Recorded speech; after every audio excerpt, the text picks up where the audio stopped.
Hello students, કેમ છો બધા? મજામાં? તો હવે આપણે આગળ બીજા ભાગ તરફ જઈએ, પી વિભાગના. બરાબર.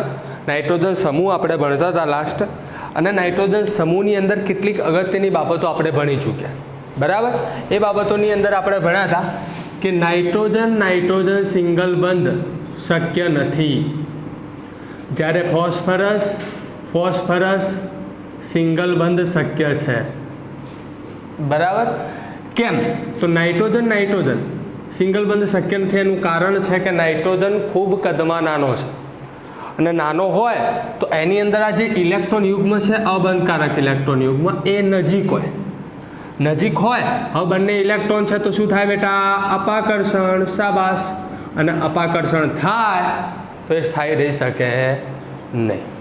જ્યારે ફોસ્ફરસની અંદર જે ઇલેક્ટ્રોન યુગ્મો છે, અબંધકારક ઇલેક્ટ્રોન યુગ્મ એટલે કે લોન પેર, એ દૂર છે, અને દૂર હોય તો એ સ્થાયી રહી શકે છે. બરાબર. તો આપણે ભણી ચૂક્યા છીએ. ઓકે. હવે વાત થોડી ફોસ્ફરસની કરીએ. બહુ અગત્યની બાબત છે બેટા, યાદ રાખજો. વાત કરીએ ફોસ્ફરસની.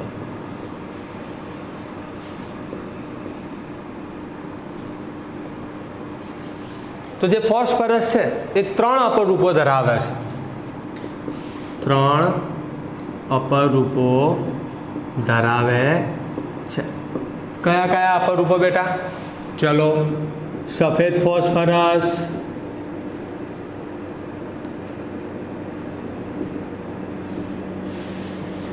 રાતો ફોસ્ફરસ અને કાળો ફોસ્ફરસ. આના વિશે ડિટેલમાં એકદમ આગળ ભણીશું, કોઈ ચિંતાનો વિષય નથી. બરાબર. હવે પહેલી વસ્તુ, આ જે સફેદ ફોસ્ફરસ છે એ કુદરતી છે. મતલબ ફોસ્ફરસ કુદરતમાં એક જ સ્વરૂપે મળે છે, સફેદ ફોસ્ફરસ, જેનું બંધારણ છે આ રીતનું.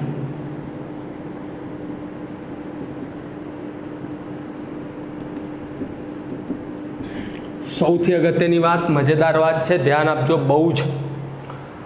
આ ફોસ્ફરસની અંદર આ જે ખૂણો હોય છે એ 60નો હોય છે. કેટલાનો બેટા? 60નો. હવે આ જે 60નો ખૂણો છે એ ખૂબ વળાંક ધરાવે. મતલબ કે ફોસ્ફરસમાં, કયા ફોસ્ફરસમાં બેટા? સફેદ ફોસ્ફરસમાં ખૂણાનો તણાવ વધારે હોય છે. બેટા ખૂણો જેટલો વળેલો હશે એટલો જ એની અંદર તણાવ વધારે છે, અને તણાવ વધારે હોય તો એ નિર્બળ હોય, તૂટી જવાની વધુ શક્યતા ધરાવે. કઈ રીતે? એક્ઝામ્પલ આપું બેટા, ધ્યાન આપજો બધા જ. માની લો કે આ મારી પાસે 90નો ખૂણો છે. બરાબર. અને આ છે 30નો ખૂણો. આ બંનેમાંથી પહેલાં કોણ તૂટી જાય? 30નો ખૂણો. 90ના ખૂણાને તોડવા માટે આમ કરવું પડે, જ્યારે 30નો ખૂણો તરત તૂટી જાય. તો આ 60નો ખૂણો છે. બરાબર. આ તરત તૂટી જાય. આની અંદર ખૂણાનો તણાવ વધારે હોય. ખૂણાનો તણાવ વધારે હોય તો થાય શું કે જેવો જ આ ફોસ્ફરસને હવાની હાજરીમાં લાવવામાં આવે તો તરત સળગી જાય અને P4O10 બનાવી દે. શું બનાવી દે બેટા? P4O10. શાબાશ. હવાની હાજરીમાં સફેદ ફોસ્ફરસ ધીમે ધીમે સળગે છે. આ પ્રક્રિયા છે ઓક્સિજન સાથેની પ્રક્રિયાને દહન પ્રક્રિયા કહેવાય. આ સળગે છે, અને આ ઘટનાને, ફોસ્ફરસનું હવાની સાથે સળગવું, એને ફોસ્ફરન્સ કહેવાય. શું કહેવાય બેટા? ફોસ્ફરન્સ. તો આ વસ્તુ યાદ રાખવાની છે. બરાબર. હવે આગળ જઈશું. તો ફોસ્ફરસ, સફેદ ફોસ્ફરસ હવાની હાજરીમાં સળગે છે એટલા માટે જે આપણને ચમકદાર દેખાય બેટા. કેવો દેખાય? ચમકદાર. હવે આ 3 ફોસ્ફરસની વાત કરીએ તો સફેદ ફોસ્ફરસ કુદરતી છે, જ્યારે આ બંને માનવ સર્જિત છે. શું છે બેટા? માનવ સર્જિત. માનવ સર્જિતનો બીજો મતલબ છે કૃત્રિમ. કેવો છે? કૃત્રિમ, આર્ટિફિશિયલ. હવે આ જે રાતો અને કાળો ફોસ્ફરસ છે એ સફેદ ફોસ્ફરસમાંથી જ બનાવવામાં આવે છે. હવે અહીંયા સૌથી અગત્યની વાત, પહેલા સ્થાયીતાનો ક્રમ. શેનો ક્રમ બેટા? સ્થાયીતા. ચલો, સફેદ ફોસ્ફરસ, રાતો ફોસ્ફરસ અને કાળો ફોસ્ફરસ. આ ત્રણમાં સૌથી વધુ સ્થાયી કોણ હોય છે બેટા? કાળો ફોસ્ફરસ. આ એની સ્થાયીતાનો ક્રમ છે. આ એની શેનો ક્રમ છે બેટા? સ્થાયીતાનો ક્રમ. હવે એક સૌથી અગત્યની વાત, બરાબર, ધ્યાન આપવાનું છે બેટા, 2 મિનિટ માટે ખાલી ધ્યાન આપજો કે આમ જોવા જઈએ તો કાળો ફોસ્ફરસ એ વધુ સ્થાયી છે અને સફેદ ફોસ્ફરસ એ ઓછો સ્થાયી છે. આપણે ઉષ્માગતિશાસ્ત્રમાં ભણતા હતા સર્જન એન્થાલ્પી. શું ભણતા હતા બેટા? સર્જન એન્થાલ્પી, જેને આપણે ડેલ્ટા એફ એચ કહીએ છીએ. હવે આ સર્જન એન્થાલ્પી શું છે? બરાબર, કે કુદરતમાં જે તત્વ શુદ્ધ સ્વરૂપે મળે અને જે સ્થાયી સ્વરૂપે મળે એની સર્જન એન્થાલ્પી હંમેશા આપણે 0 માનીએ છીએ, 0 માનીએ છીએ. હવે જોવા જઈએ તો સફેદ ફોસ્ફરસ, રાતો ફોસ્ફરસ અને કાળો ફોસ્ફરસ, આ ત્રણની અંદર ફોસ્ફરસ શુદ્ધ અવસ્થામાં જોવા મળે, બરાબર. અને આ ત્રણમાં સ્થાયી કોણ છે? કાળો ફોસ્ફરસ.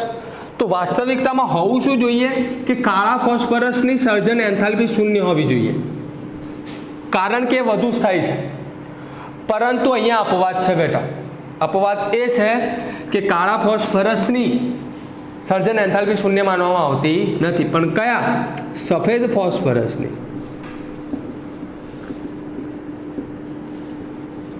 સર્જન એન્થાલ્પી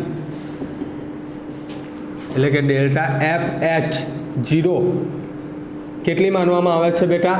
0. આ ઓછો સ્થાયી છે છતાં પણ આની સર્જન એન્થાલ્પી શું માનવામાં આવે છે બેટા? 0, 0. તો એક અગત્યનો પોઈન્ટ છે, બરાબર.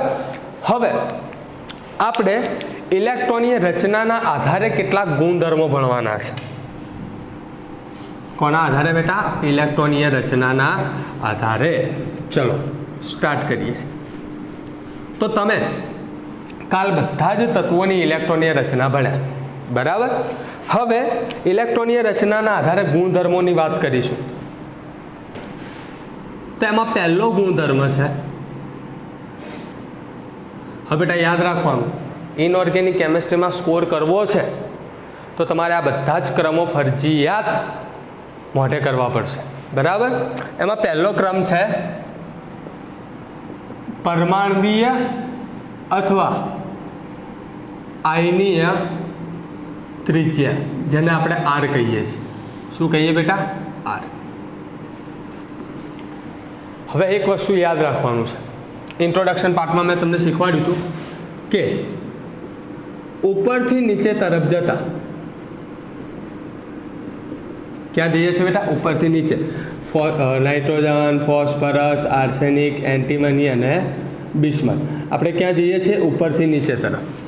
ઉપરથી નીચે તરફ જતા કક્ષા એટલે કે n વધે છે, અને n વધે તો કોઈ પણ તત્વની હંમેશા ત્રિજ્યા પણ શું થાય બેટા? વધે. કેમ? n વધુ એટલે કક્ષા વધુ. માની લે કે નાઇટ્રોજન છે તો નાઇટ્રોજનને 2 જ કક્ષા હોય, તો જ્યારે ફોસ્ફરસ હોય તો ફોસ્ફરસને 3 કક્ષા હોય, 1, 2 અને 3. હવે ત્રિજ્યા કોને કહીએ આપણે? કેન્દ્રથી આ બાહ્ય અંતરને ત્રિજ્યા કહીએ. હવે દેખો આ બંનેમાંથી કોની ત્રિજ્યા વધુ દેખાય છે તમને? ફોસ્ફરસની, કારણ કે આમાં કક્ષા વધુ છે. તો ઉપરથી નીચે તરફ જતાં કક્ષા વધે તો સીધી વસ્તુ છે પરમાણ્વીય અથવા આયનીય ત્રિજ્યા પણ શું થાય છે બેટા? વધે છે. શું થાય છે? વધે છે. તો આપણે લખીશું કે નાઇટ્રોજન, ફોસ્ફરસ, આર્સેનિક, એન્ટીમની અને બિસ્મથમાં સૌથી વધુ ત્રિજ્યા કોની હશે બેટા? બિસ્મથ. તો પહેલો તમારો ક્રમ છે, બરાબર. ચલો બીજું, આયનીકરણ એન્થાલ્પી. હવે આયનીકરણ એન્થાલ્પી ભણીએ, આઈ બોલાય અથવા આઈ ડેલ્ટા IH પણ બોલાય. એની પહેલાં એક ઇન્ફોર્મેશન પરમાણ્વીય અને આયનીય ત્રિજ્યા વિશે મેળવી લઈએ. ચલો ધ્યાન આપજો. ચલો પરમાણુ ત્રિજ્યા વિશે થોડી ઇન્ફોર્મેશન મેળવી લઈએ. બેટા ધ્યાન આપજો, બહુ જ અગત્યનું છે કે મેં તમને કીધું કે ઉપરથી નીચે તરફ જતા ત્રિજ્યા વધે છે, પણ ધ્યાન આપો તો નાઇટ્રોજન, ફોસ્ફરસ, આર્સેનિક, એન્ટીમની અને બિસ્મથ. જે નાઇટ્રોજનની ત્રિજ્યા છે 70 પિકોમીટર છે, જ્યારે ફોસ્ફરસની ત્રિજ્યા છે 110 પિકોમીટર છે, આર્સેનિકની ત્રિજ્યા 121 પિકોમીટર છે, એન્ટીમનીની 141 પિકોમીટર અને બિસ્મથની છે 148 પિકોમીટર. પહેલો પ્રશ્ન, શું સાહેબ આ ત્રિજ્યા અમારે યાદ રાખવાની છે? જવાબ છે ના, તમારે એક પણ મૂલ્યો યાદ રાખવાના નથી. પરંતુ યાદ શું રાખવાનું છે? તો અમે મૂલ્યો કેમ લખ્યા છે તો ધ્યાન આપજો કે સ્ટાર્ટિંગમાં જોઈએ તો જેમ નાઇટ્રોજનથી ફોસ્ફરસ તરફ જઈએ તો ત્રિજ્યામાં કેટલો વધારો થયો? દેખો ધ્યાનથી, 40 પિકોમીટરનો. કેટલાનો વધારો થયો? 40 પિકોમીટરનો. પરંતુ જ્યારે આપણે ફોસ્ફરસથી આર્સેનિક બાજુ આવ્યા તો ફક્ત 11 પિકોમીટરનો જ વધારો થયો. તો વધારો તો થાય છે, પણ જે વધારો જે આંકમાં થતો તો એ આંકમાં ઘટાડો આવ્યો. હવે એનું કારણ સમજીશું. એનું કારણ છે કે જ્યારે આર્સેનિક બાજુ આપણે આવીએ છીએ તો આર્સેનિકમાં નવી ડી કક્ષકો ઉમેરાય છે નું ઉમેરણ. હવે નવી ડી કક્ષક ઉમેરાય તો શું થાય? આર્સેનિકની ઇલેક્ટ્રોનની રચના યાદ કરો. આર્સેનિક 33, 3d10, 4s2, 4p3 યાદ કરો. અરે તો એમાં ડી કક્ષક ઉમેરાણી. હવે ડી કક્ષક ઉમેરાય તો શું થાય? તત્વની સ્ક્રીનિંગ અસર નબળી થાય. શું થાય બેટા? તત્વની સ્ક્રીનિંગ અસર નબળી થાય. હવે સ્ક્રીનિંગ અસર એટલે શું? ભણી ગયા છીએ આપણે, બરાબર? તો સ્ક્રીનિંગ અસર આની નબળી થાય. હવે સ્ક્રીનિંગ અસર નબળી થાય તો શું થાય? કેન્દ્ર અને બાહ્યતમ ઇલેક્ટ્રોન વચ્ચે આકર્ષણ વધી જાય અને બાહ્યતમ કેન્દ્ર અને બાહ્યતમ કક્ષા વચ્ચે આકર્ષણ વધી જાય. કેન્દ્ર અને બાહ્યતમ કક્ષાના ઇલેક્ટ્રોન વચ્ચે આકર્ષણ વધી જાય તો ત્રિજ્યાઓ સંકોચાવા લાગે. તો અહીંયા જે વધારો થવો જોઈએ તો એ થતો નથી. એનું કારણ છે નવી ઉમેરાતી ડી કક્ષકો.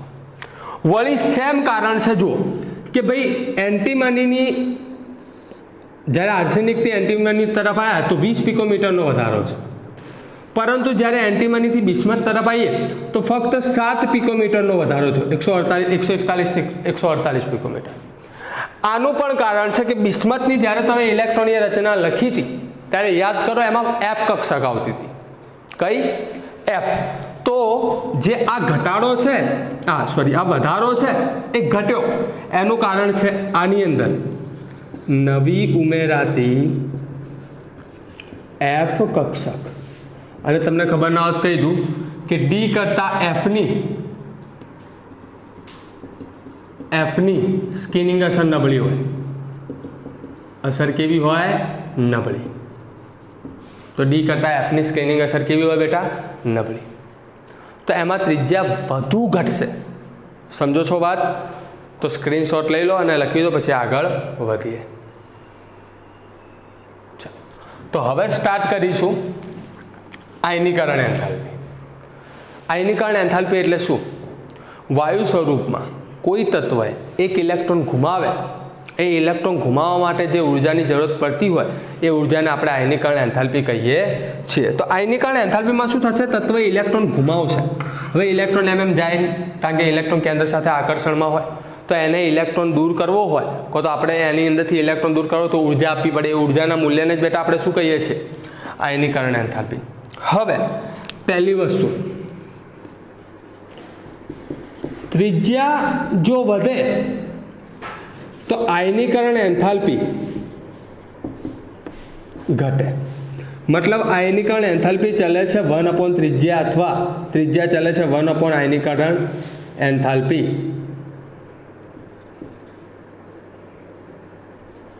શોર્ટમાં લખી દઈએ આયનીકરણ એન્થાલ્પી. બરાબર? તો ક્રમ એક્ઝેક્ટ ઊંધો થઈ જશે.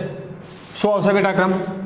નાઇટ્રોજન, ફોસ્ફરસ, આર્સેનિક, એન્ટીમની અને બિસ્મથ. તો ક્રમ ઊંધો થઈ જાય.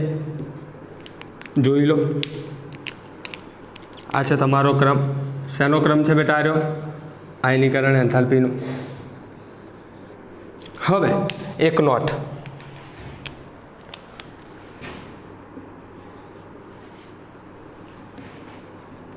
કોઈ એક તત્વ માટે હંમેશા, અહીંયા કોઈ અપવાદ નથી, હંમેશા લખું છું, એટલે હંમેશા ડેલ્ટા ઈ H1 કરતાં ડેલ્ટા ઈ H2 અને તેના કરતાં ડેલ્ટા ઈ H3 વધારે હોય છે. કોઈ એક તત્વ માટે પ્રથમ આયનીકરણ એન્થાલ્પી કરતાં દ્વિતીય આયનીકરણ એન્થાલ્પી અને દ્વિતીય આયનીકરણ એન્થાલ્પી કરતાં તૃતીય આયનીકરણ એન્થાલ્પી હંમેશા કેવી હોય બેટા? વધારે. બરાબર. મતલબ જ્યારે એક ઇલેક્ટ્રોન ગુમાવે તો એને પ્રથમ આયનીકરણ એન્થાલ્પી કહેવાય, બીજો ઇલેક્ટ્રોન ગુમાવે તો એને દ્વિતીય આયનીકરણ એન્થાલ્પી કહેવાય, અને ત્રીજો ઇલેક્ટ્રોન ગુમાવે તો એને તૃતીય આયનીકરણ એન્થાલ્પી કહેવાય. બરાબર. હવે આ તો નોર્મલ બાબત છે, પરંતુ અહીંયાથી આઈએમપી શું છે? આઈએમપી છે આવર્તમાં.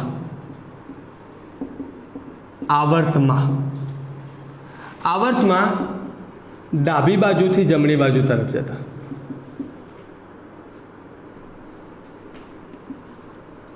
જમણી બાજુ તરફ જતા.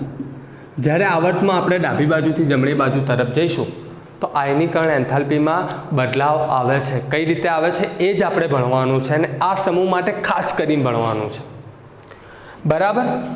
તો પહેલી વાત કે મારી પાસે બોરોન, કાર્બન, નાઇટ્રોજન, ઓક્સિજન અને ફ્લોરિન આટલા તત્વો છે ડાબી બાજુથી જમણી બાજુ તરફ જતા. હવે નિયમ એવો છે કે ડાબી બાજુથી જમણી બાજુ તરફ જઈશું, ડાબી બાજુથી જમણી બાજુ તરફ જતા ત્રિજ્યા હંમેશા ઘટે, કદ નાનું થાય.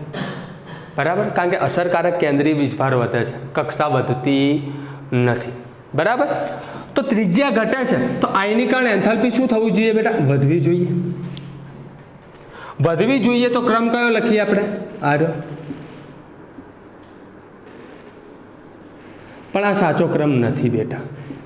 આ ક્રમ કેવો છે? ખોટો છે. અહીંયા એક અપવાદ છે. અપવાદ કયો છે? અપવાદ આની અંદર છે.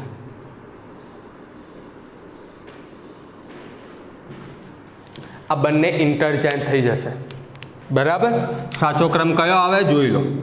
બોરોન, કાર્બન, ઓક્સિજન, નાઇટ્રોજન અને લાસ્ટ ફ્લોરિન આવે બેટા.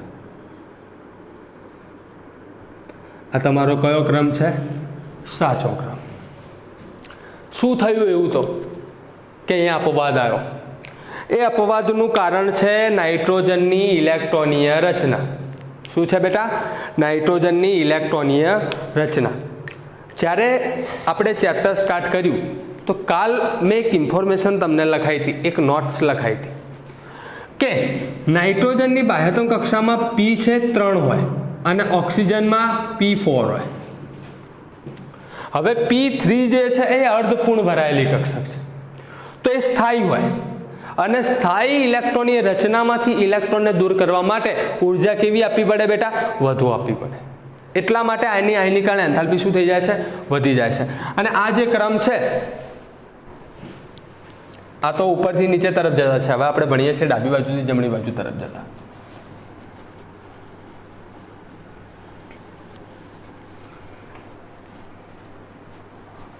આ જે બેટા ક્રમ છે બરાબર, એ પ્રથમ આયનીકરણ એન્થાલ્પીનો છે. કઈ આયનીકરણ એન્થાલ્પીનો છે બેટા? પ્રથમ આયનીકરણ એન્થાલ્પીનો. તો પ્રથમ આયનીકરણ એન્થાલ્પીનો ડાબી બાજુથી જમણી બાજુ તરફ જતા સાચો ક્રમ આ રહ્યો છે. પરંતુ હવે વાત કરીએ JEE એડવાન્સ જેવી પરીક્ષાઓની. તો JEE એડવાન્સ વાળા થોડા અલગ વિચાર ધરાવે છે. એ લોકોના વિચાર કેવો હોય છે કે પ્રથમ આયનીકરણ એન્થાલ્પી કરતાં એ દ્વિતીય આયનીકરણ એન્થાલ્પીમાંથી બહુ પ્રશ્નો પૂછે છે. તો હવે આપણે આની દ્વિતીય આયનીકરણ એન્થાલ્પી શીખીશું. પણ એ શીખતા પહેલા એક બે રૂલ્સ લખાવું છું, એ રૂલ્સ યાદ રાખજો. નોટ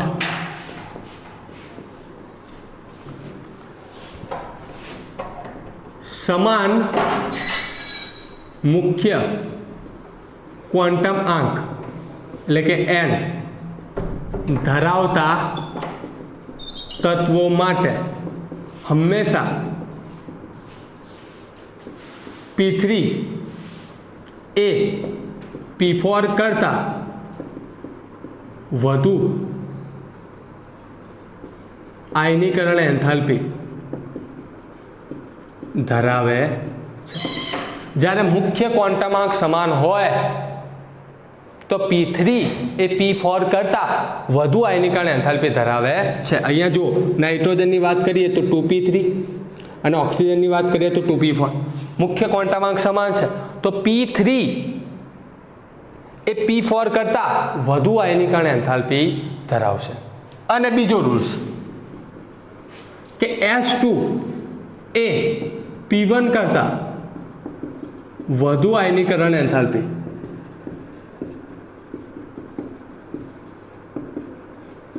ધરાવે છે. અને સેમ S2 એ P1 કરતા વધુ આયનીકરણ એન્થાલ્પી ધરાવે બેટા. બરાબર? તો સમજવાનું છે. હવે અહીંયા રૂલ સેમ જ છે કે સમાન ક્વોન્ટમાંક હોવા જોઈએ બંનેની અંદર. મુખ્ય ક્વોન્ટમાંક કેવા હોવા જોઈએ બેટા? સમાન. હવે કેમ S એ P1 કરતાં S2 એ P1 કરતાં વધુ આયનીકરણ એન્થાલ્પી ધરાવે છે? એનું કારણ છે કે S કક્ષક એ P થી નજીક હોય, સોરી P કરતાં કેન્દ્રથી નજીક હોય. હવે કેન્દ્રથી S કક્ષક નજીક હોય તો ત્યાં આકર્ષણ વધારે હોય, અને આકર્ષણ વધુ છે તો ત્યાંથી ઇલેક્ટ્રોનને દૂર કરવા માટે ઉર્જા પણ કેવી આપવી પડે બેટા? વધારે. શાબાશ. બરાબર? તો હવે આપણે લખીશું દ્વિતીય આયનીકરણ એન્થાલ્પીનો ક્રમ. હવે દ્વિતીય આયનીકરણ એન્થાલ્પીનો ક્રમ લખવા માટે આપણે કશું જ કરવાનું નથી. આમાંથી એક એક ઇલેક્ટ્રોન ઓછો કરી દેવાનો છે. પહેલાં આ લોકોની ઇલેક્ટ્રોનની રચના કઈ હતી? 2s2 તો ખરી જ, બધાની અંદર 2s2 તો આવશે જ, પણ આની અંદર 2p1 2p2 2p3 2p4 અને 2p5. બરાબર? હવે આપણે એક ઇલેક્ટ્રોન ગુમાવી દીધો.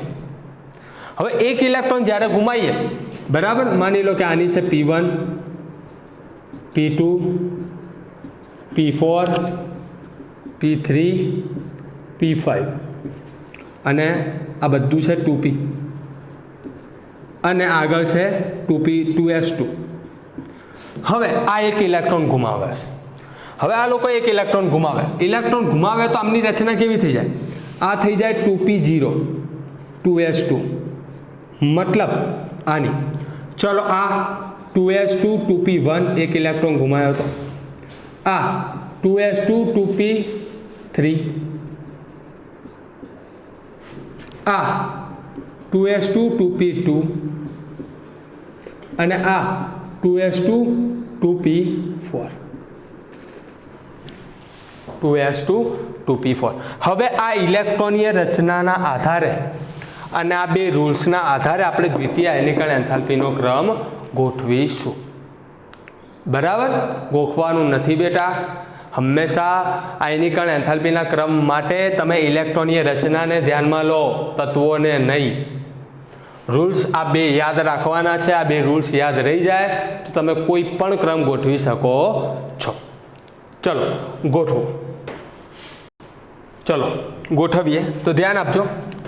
પહેલાં આ બધામાં સૌથી સ્થાયી ઇલેક્ટ્રોનની રચના કોની થઈ ગઈ? હવે જુઓ જરા, ઓક્સિજનની. તો સૌથી વધુ આયનીકરણ એન્થાલ્પી કોની હશે બેટા? ઓક્સિજનની. પછી ફ્લોરિન, તો પછી ગોઠવો ફ્લોરિનને બેટા. પછી ગોઠવો નાઇટ્રોજનને. પછી ગોઠવો કોને? નાઇટ્રોજનને. હવે આ બંનેની અંદર ગોઠવવાનું છે. હવે આ બંનેની અંદર જુઓ, આની ઇલેક્ટ્રોનની રચના છે ફક્ત 2s2 2p0 ને આપણે લખતા નથી. રૂલ્સ લખાયેલો છે મેં કે s2 એ p1 કરતાં વધુ સ્થાયી હોય, મતલબ S2 ની આયનીકરણ એન્થાલ્પી વધુ હોય કોના કરતાં? P1 કરતાં. તો ક્રમ શું થાય? પહેલા બોરોન આવે અને છેલ્લે કોણ આવે બેટા? કાર્બન. તો આ દ્વિતીય આયનીકરણ એન્થાલ્પીનો ક્રમ છે. બરાબર? Which is the very most IMP પૂછાયેલો છે. બરાબર? તો હવે સ્ક્રીનશોટ લઈ લો અને લખી દો, તો પછી આપણે આગળ વધીએ. ઓકે, ચાલો. તો બે વસ્તુઓ ભણ્યા. હવે ત્રીજી વસ્તુ, ત્રીજું છે વિદ્યુત ઋણતા, જેને ઇંગ્લિશમાં કહેવાય EN, ઇલેક્ટ્રોનેગેટિવિટી. હવે તમને બધાને ખબર છે કે જેમ પરમાણુ ક્રમાંક વધશે એમ વિદ્યુત ઋણતા ઘટશે. બરાબર? તો પરમાણુ ક્રમાંકના વધારા સાથે સાથે વિદ્યુત ઋણતા ઘટે છે. એટલે હંમેશા યાદ રાખશું કે ત્રિજ્યા વધે તો વિદ્યુત ઋણતા શું થાય બેટા? ઘટે. કેમ? પરમાણુ જેટલો નાનો હશે, પરમાણુ જેટલો